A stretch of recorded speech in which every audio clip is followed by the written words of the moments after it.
So usually when people talk about grid synths in Psytrance, they mean those groovy synth sequences made up of multiple different sounds. And that is exactly what I want to show you today, but I also want to show you the context in which they work. And what I mean by that happens in this project over here, so I'm going to play this part of the project, and the grid synths are only going to come in over here. But you're going to notice why the grid synths are going to work well in here. And that is because we already set up the context for the grid synths in this earlier part over here. Take a deep breath in through your nose. Exhale to sigh out through your mouth. And open the eyes if they're closely.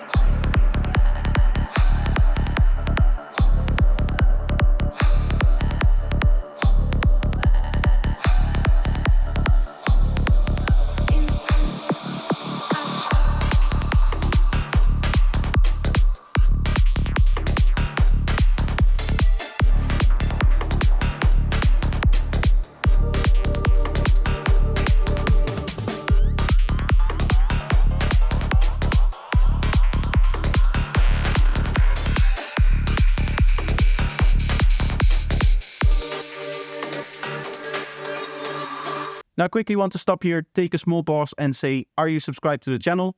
If you are, thank you. And if you aren't, you can make it up to me by leaving a like and maybe commenting something interesting. So what you can hear indeed is the grid synths coming in over here.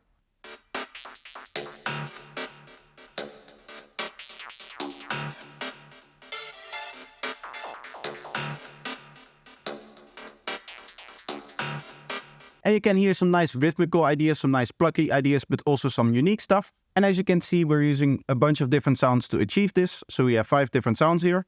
Just gonna go quickly through them. Nice big slap here.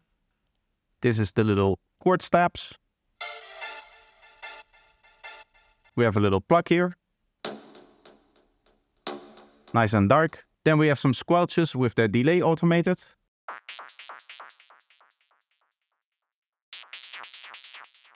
And then finally we have these gritty stabs over here. So those are the actual grid synths, but it is more about the kind of context that you create the grid synths for. First of all, of course, we have the bass line being different and groovy here, as opposed to your normal rolling kick and bass.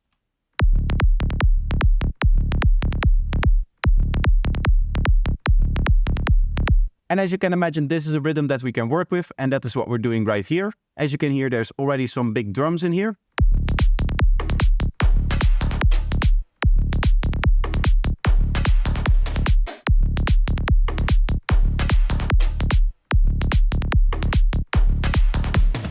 And then if we listen to the grid synths with that, what we can hear is that the grid synths kind of form a counter rhythm to what the drums are doing.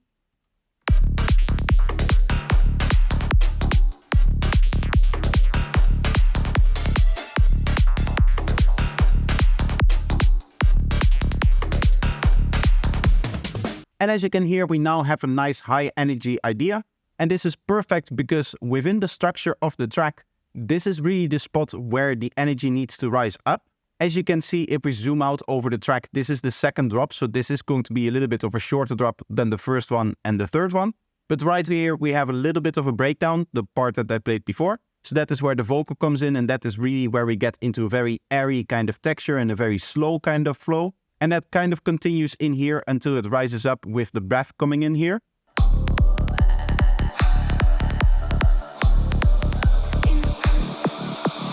And then we have this big exhale moment right on the drop here, and that is where we really want to raise the energy level a little bit. So within that context, these high energy grid synths are a really nice choice.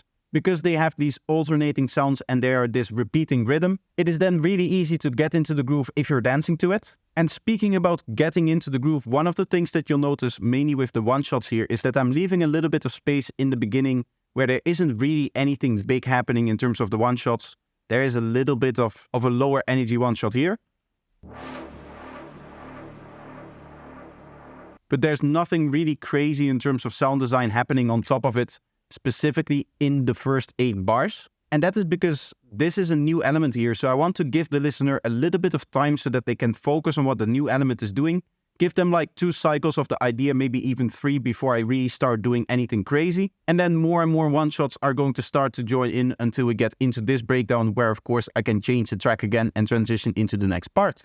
Now if we move away from this part over here and we go into a little bit of an earlier part, we can hear some more grid synths.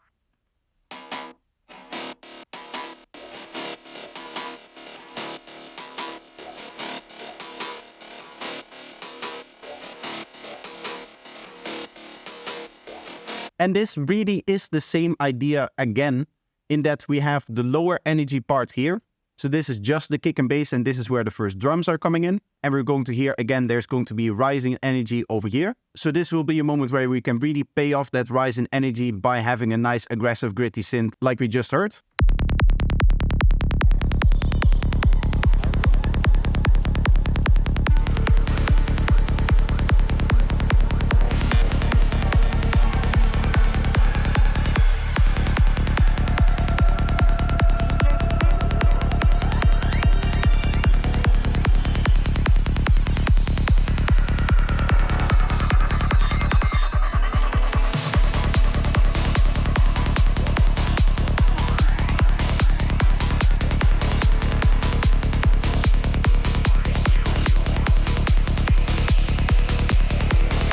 And when I said that this really was the same idea as the last one, I can prove that by again going into the drums group and showing that there's a couple of different drums that actually just play with these grid synths.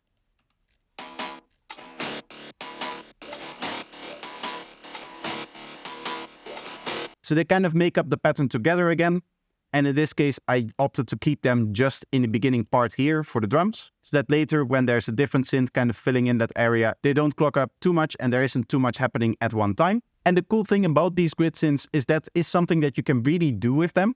So for example, here the grid synths, you can see that these lowest 2 just play in the first 32 bars here. But then this first one here, this one extends also to the second part. And then we just add a new complementary sound on top of that.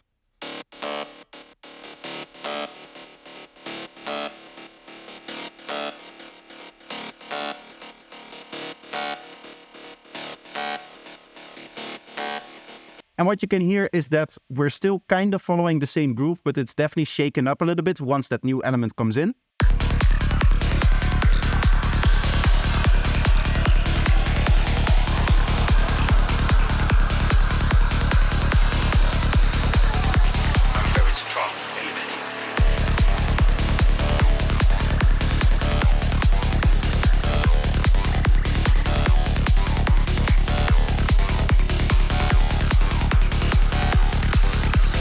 But honestly, at this point in the track, there's so much going on. It is really hard to just judge that in the context, because I think if you start playing it from here, it's not really obvious what the grid synths are doing.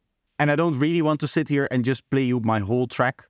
I just want to keep it into small examples and try to explain it like that. So I hope things are clear here. So as you can see, the context of these grid synths are very, very important. And that is really all that I want to talk about with this video, because all of the other parts of grid synths I have already really covered in different videos. So I guess what I'll do is I'll make a little playlist if you're interested in some of my older content that discusses the sound design and the sequencing of these grid synths. So I'll leave that in the description for anybody that is interested. But that's going to be the end of this video. I hope that you enjoyed it. Let me know if you did by leaving a like, and make sure that you're subscribed. Also, you can support me on Patreon or by checking out my products, both of which you can find in the description. So thank you if you do that, and I hope to see you in the next one. Bye bye.